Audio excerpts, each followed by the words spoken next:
আমার ছোট ভাই যে মারা গেছে, ও আমার নিয়ে গেছে সেই গাছ ঠানোর জন্য, যে গাছ আমি লাগাইছি, আমার লাগানো গাছ বেচা যাবে না, এই তর্ক বিতর্কে তারা গুলি করে মারছে। বিগত 4-5 বছর ধরে ওনাদের সাথে পারিবারিকভাবে গ্যাঞ্জাম, ওরা মামলাও চলে। উনি এমপি ক্যান্ডিডেট ছিলেন যে মারছে, স্বতন্ত্র নির্বাচন করেন এবার। উনি অনেক আগের থেকেই হুমকি ধামকি, মারে ফেলবে, এই করবে সে করবে। আজকে সকালবেলা ফজরের নামাজ পড়ার পরে কোরআন পড়ে যখন উনি বাইরে যায় তখন ওনাকে গুলি করে, তর্কাতর্কি হয়, তর্কাতর্কির মাঝখানে গুলি করে। প্রশাসনকে ফোন দিলে প্রশাসন এসে হসপিটালে নিয়ে আসে।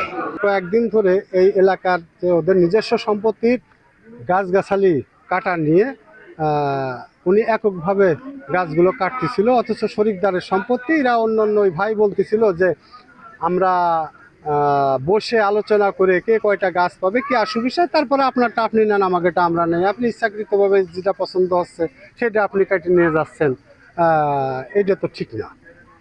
এক কথা দুই কথা এইভাবে সেও ক্রেজি হয়ে গেছে। দুই ভাই বাঘ বিতণ্ডার পর উনি দৌড়ে বাড়িতে যায়, বাড়িতে যাওয়ার পর ওনার অস্ত্র দেয়, এইভাবে অস্ত্র দেয়, সে অস্ত্র নিয়ে এসে ওরা ডাইরেক্ট গুলি করে। সামান্য জমি জমা নিয়ে তাদের যে বিরোধ আগে থেকে চলে আসতেছে, সেই বিরোধের জোর ধরে সকালে গাছ কাটা নিয়ে মিন্টু গাছ কাটতেছিল, তখন উনি বাড়ির থেকে আসার পথে তার শটগান লাইসেন্স নিয়ে এসে তর্কতর্কির এক পর্যায়ে গুলি করছে। গুলি করার কারণে মিন্টু মারা গেছে।